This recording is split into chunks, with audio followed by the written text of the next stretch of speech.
내 술집이 사라진다는 이야기를 하면 많은 분들이 이렇게 말씀하십니다. 요즘 장사가 안 돼서 그렇지 뭐 경기 좀 풀리면 다시 생기겠지. 여러분도 공감하시다시피 실제로 예전에도 그랬습니다. IMF 때도 금융위기 때도 술집은 잠깐 줄었다가 다시 늘었습니다. 그래서 이번에도 비슷한 흐름이라고 생각하는 분들이 많습니다. 그런데 이번에는 조금 다른 신호들이 함께 나타나고 있습니다. 단순히 손님이 줄었다는 수준이 아니라 아예 술집이라는 공간 자체가 사람들의 생활에서 빠져나가고 있다는 느낌이 들기 시작한 겁니다. 예전에는 퇴근길에 한잔하고 갈까라는 말이 아주 자연스러웠습니다. 약속이 없어도 특별한 일이 없어도 그냥 하루를 정리하는 과정처럼 술집에 들렀던 시절이 있었죠. 지금은 어떻습니까?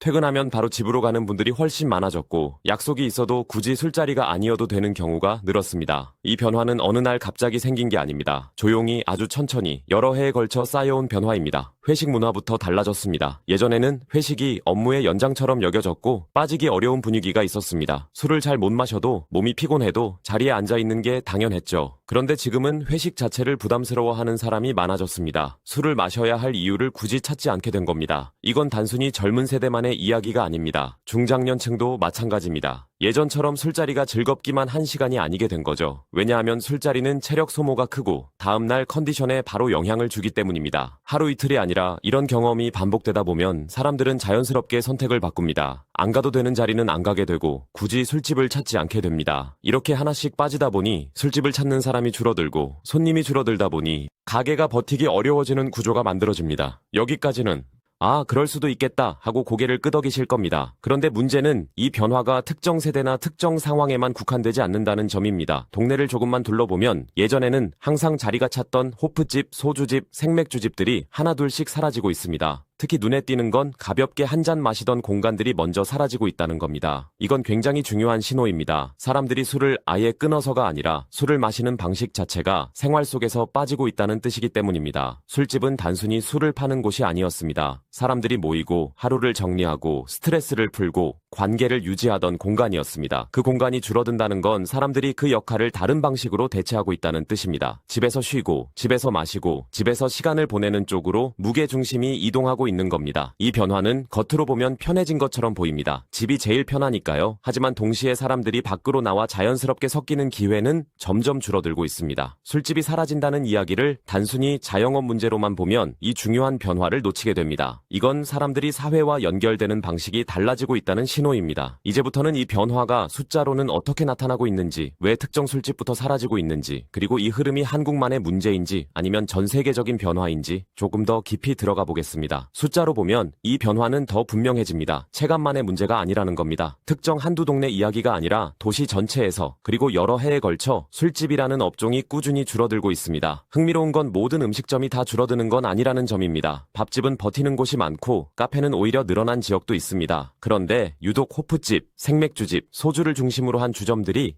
눈에 띄게 줄어듭니다. 이 차이가 왜 생기는 걸까요? 사람들이 아예 밖에서 안 먹어서가 아니라 밖에서 시간을 보내는 방식이 달라졌기 때문입니다. 예전에는 밥을 먹고 술을 마시고 이야기를 나누는 과정이 하나의 흐름이었습니다. 지금은 밥은 밖에서 먹어도 이야기는 집에서 하고 술은 꼭 필요하지 않은 선택지가 되었습니다. 이 변화는 단순히 술의 문제가 아니라 시간을 쓰는 방식의 변화입니다. 사람들은 이제 밖에서 오래 머무는 시간을 점점 부담스러워합니다. 다음날 컨디션, 건강, 피로 이런 것들을 더 계산하게 됐기 때문입니다. 그래서 짧고 가벼운 만남은 늘고 길고 깊은 술자리는 줄어듭니다. 이 흐름에서 술집은 가장 먼저 영향을 받을 수밖에 없습니다. 왜냐하면 술집은 오래 머무를수록 의미가 있는 공간이기 때문입니다. 한 잔만 하고 나오는 곳이 아니라 2시간, 3시간 사람들과 시간을 보내는 장소였죠. 그 시간이 줄어들면 술집은 바로 타격을 받습니다. 여기에 또 하나의 중요한 변화가 겹칩니다. 바로 건강에 대한 인식입니다. 예전에는 술이 몸에 안 좋다는 걸 알면서도 다들 그냥 마셨습니다. 사회생활의 일부였기 때문입니다. 지금은 다릅니다. 술이 몸에 어떤 영향을 주는지, 다음날 얼마나 피곤해지는지, 혈압이나 혈당에 어떤 영향을 주는지에 대해 예전보다 훨씬 솔직하게 이야기합니다.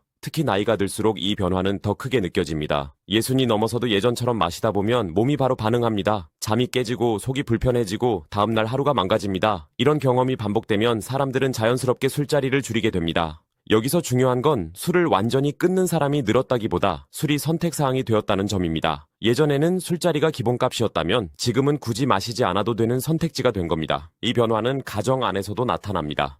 집에서 혼자 또는 가족과 함께 가볍게 마시는 경우는 늘었지만 밖에서 모여 마시는 문화는 상대적으로 줄어들고 있습니다. 그러다 보니 술집이라는 공간의 필요성은 점점 약해질 수밖에 없습니다. 이 흐름을 놓치고 단순히 경기가 안 좋아서 그렇다고만 보면 왜 특정 술집부터 사라지는지 설명이 되지 않습니다. 술집은 사람들의 생활 리듬이 바뀔 때 가장 먼저 반응하는 공간입니다. 이제부터는 이 변화가 한국만의 현상인지 아니면 다른 나라에서도 비슷하게 나타나고 있는지, 그리고 이 흐름이 일시적인지 되돌릴 수 없는 구조적인 변화인지 조금 더 넓은 시야로 살펴보겠습니다. 이 변화가 한국만의 특수한 현상일까요? 그렇지 않습니다. 이미 몇 년 전부터 일본, 유럽, 미국에서도 비슷한 흐름이 나타나고 있습니다. 일본은 우리보다 먼저 이 변화를 겪었습니다. 회식 문화가 급격히 줄고 퇴근 후 바로 집으로 돌아가는 생활이 일상이 됐죠. 도쿄 중심계에서도 오래된 이자카야들이 조용히 문을 닫기 시작했고 그 자리를 간단한 식사 위주의 가게나 카페가 대신하기 시작했습니다. 유럽도 마찬가지입니다. 예전에는 퇴근 후 펍에서 맥주 한 잔이 일상의 일부였던 나라들입니다. 그런데 요즘은 술보다는 가벼운 음료, 커피 혹은 집에서 쉬는 선택을 더 많이 합니다. 미국도 크게 다르지 않습니다. 술집은 줄어들고 대신 헬스장, 요가 스튜디오, 조용히 머무는 공간들이 늘어나고 있습니다. 이 공통점은 하나입니다. 사람들이 에너지를 쓰는 방식이 달라졌다는 겁니다. 예전에는 밖에서 사람을 만나고 술을 마시고 그 자리에서 스트레스를 풀었다면 지금은 밖에서 에너지를 쓰기보다 집에서 회복하려는 경향이 훨씬 강해졌습니다. 이 변화는 특히 중장년층, 시니어 세대로 갈수록 더 뚜렷하게 나타납니다. 63 박성호 어르신은 예전에는 일주일에 두세 번은 밖에서 술을 마셨다고 합니다.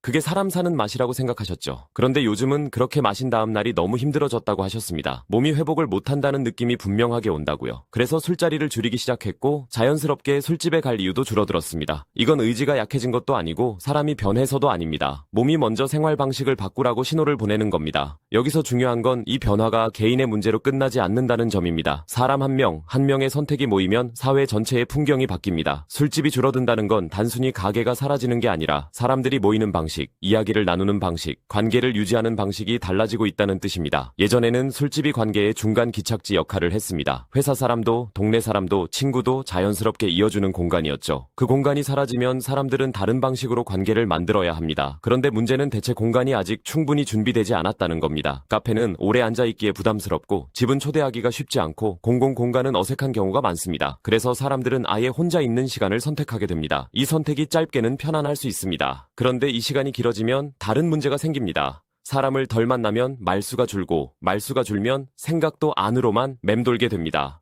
이건 특히 시니어에게 중요한 문제입니다. 나이가 들수록 사람과의 접촉은 단순한 사교가 아니라 정신 건강과 직결됩니다. 술집이 사라진다는 현상은 그래서 경제 뉴스로만 볼 일이 아닙니다. 이건 생활 방식의 변화이고 노년의 삶의 구조가 조용히 바뀌고 있다는 신호입니다. 이제 다음으로 이 변화가 자영업자에게만 어떤 영향을 주는지 아니면 우리 같은 일반 가정, 특히 은퇴 이후의 삶에 어떤 변화를 가져오는지 조금 더 깊게 들어가 보겠습니다. 술집이 줄어드는 변화는 자영업자만의 문제가 아닙니다. 사실은 우리 각자의 노후 생활 구조와 직접 연결돼 있습니다. 은퇴 전에는 하루의 중심이 일터에 있었습니다. 출근하고 일하고 퇴근하면서 사람을 만날 수밖에 없는 구조였죠. 그런데 은퇴를 하고 나면 그 구조가 한순간에 사라집니다. 사람을 만나는 이유가 갑자기 없어집니다. 굳이 나갈 일도 없고 누군가를 만날 명분도 점점 줄어듭니다. 그때 술집은 의외로 중요한 역할을 했습니다. 특별한 목적이 없어도 그냥 나가서 아는 얼굴 하나 보고 가볍게 한잔하면서 하루를 마무리할 수 있었죠. 그 공간이 줄어들면 사람들은 대체할 곳을 찾게 됩니다. 그런데 대체할 공간이 마땅하지 않습니다. 헬스장은 부담스럽고 동호회는 처음 가기가 쉽지 않고 카페는 혼자 오래 앉아있기가 눈치 보입니다. 그래서 가장 쉬운 선택을 합니다. 집에 있는 것. 처음엔 집이 제일 편합니다. 춥지도 않고 돈도 안 들고 에너지 소모도 없습니다. 그런데 이 선택이 쌓이기 시작하면 문제가 됩니다. 69살 정영수 어르신은 이렇게 말씀하셨습니다. 요즘은 하루에 사람 목소리 듣는 날이 별로 없다고요. TV 소리는 하루 종일 나는데 사람이랑 말하는 날은 일주일에 한두 번뿐이라는 겁니다. 이건 외로움의 문제가 아닙니다. 사람은 말을 하지 않으면 생각도 정리가 안 됩니다. 말로 내뱉지 않으면 감정이 정체됩니다. 이 상태가 계속되면 몸부터 반응합니다. 잠이 얕아지고 식욕이 줄거나 늘고 이유 없는 피로가 쌓입니다. 병원에 가도 뚜렷한 병은 없습니다. 그래서 더 답답합니다. 이런 상황에서 많은 분들이 자신을 탓합니다. 내가 예민해진 건가? 나이 들어서 그런가? 아닙니다. 환경이 바뀐 겁니다. 술집이 사라진다는 건 사람들이 모일 수 있는 완충 공간이 사라진다는 뜻입니다.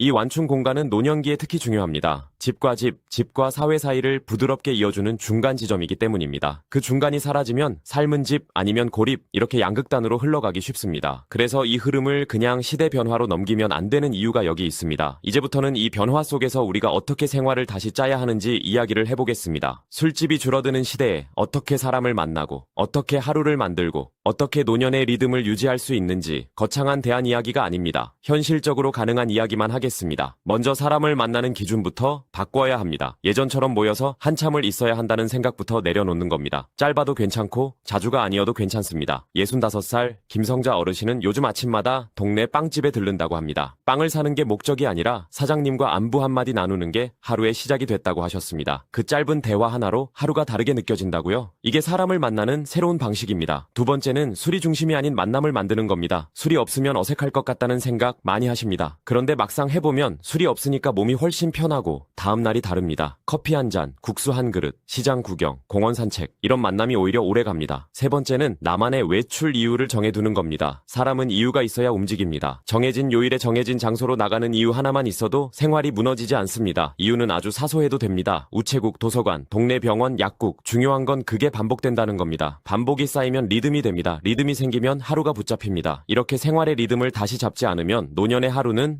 너무 쉽게 흘러갑니다. 흘러가다 보면 어느 순간 내가 뭘 하며 사는지 잘 떠오르지 않게 됩니다. 이게 제일 위험한 지점입니다. 술집이 사라진다는 현상은 그래서 경고에 가깝습니다. 이전 방식으로는 더 이상 노년의 삶을 지탱하기 어렵다는 신호입니다. 하지만 동시에 새로운 방식을 만들 기회이기도 합니다. 이제 마지막으로 꼭 드리고 싶은 이야기가 있습니다. 이 변화 속에서 제일 조심해야 할 건 스스로를 뒤로 미루는 겁니다. 나는 이제 나이도 있고 굳이 관계를 넓힐 필요 없다고 생각하시는 순간부터 생활은 빠르게 줄어듭니다.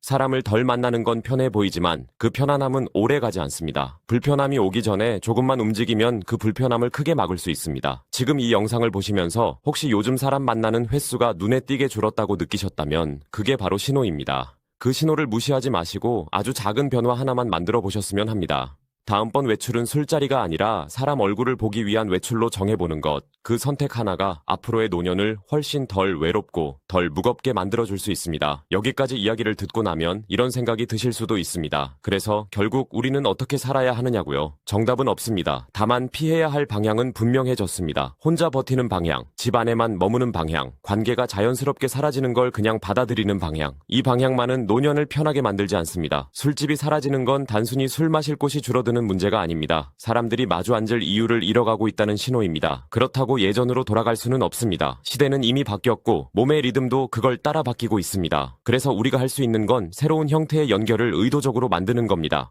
아주 크지 않아도 됩니다. 아주 사소해도 괜찮습니다. 한 주에 한 번 정해진 요일에 밖으로 나가는 약속 하나, 술이 없어도 어색하지 않은 만남 하나, 굳이 목적이 없어도 사람 얼굴을 보는 시간 하나, 그 하나가 노년의 하루를 붙잡아줍니다. 66살 이재훈 어르신은 이렇게 말씀하셨습니다. 요즘은 하루에 누구랑 한마디라도 말을 나눴는지가 제일 중요하다고요. 그 말 한마디가 몸을 세우고 마음을 붙들어준다고 하셨습니다. 이건 감성적인 이야기가 아닙니다. 실제로 사람을 만나는 빈도와 노년의 건강 지표는 강하게 연결돼 있습니다. 외출 빈도가 낮을수록 근력은 더 빨리 줄고 우울감은 더 쉽게 찾아옵니다. 반대로 짧은 외출이라도 규칙적으로 유지하는 분들은 회복 속도도 다르고 생활 만족도도 눈에 띄게 다릅니다. 이제 이 이야기를 여러분 삶으로 가져와 볼 차례입니다. 지금 이 영상을 보시면서 요즘 사람 만나는 횟수가 줄었다고 느끼셨다면 그건 나약해진 게 아니라 환경이 바뀐 겁니다. 환경이 바뀌었으면 생활도 조금은 다시 짜야 합니다. 오늘부터 갑자기 달라질 필요 없습니다. 내일부터 사람을 많이 만날 필요도 없습니다. 다만 하나만 정해보셨으면 합니다. 이번 주 안에 누구 얼굴을 한번 볼 건지 전화라도 좋고 짧은 만남이라도 좋습니다. 그 약속 하나만 스스로에게 만들어주세요. 그리고 지금 이 영상 아래 댓글로 딱 한 가지만 남겨주시면 좋겠습니다. 요즘 사람을 만나는 게 줄어들었다고 느끼시는지 아니면 아직 괜찮다고 느끼시는지 길게 쓰실 필요 없습니다. 한 문장 아니면 단어 하나도 괜찮습니다. 그 반응들을 보면서 다음 영상에서는 노년기의 관계를 유지하는 방법을 조금 더 구체적으로 현실적인 사례 중심으로 이어가 보겠습니다. 이 채널은 세상을 바꾸자는 채널이 아닙니다. 다만 지금보다 조금 덜 외롭고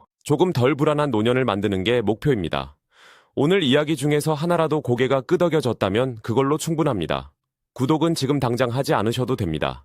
다만 이런 이야기들이 필요해질 때 다시 찾아올 수 있게 기억해 두셔도 좋겠습니다. 술집이 사라지는 시대, 사람은 사라지지 않아야 합니다. 여러분의 노년이 조용히 줄어들지 않도록 이 채널은 계속해서 같이 고민하겠습니다.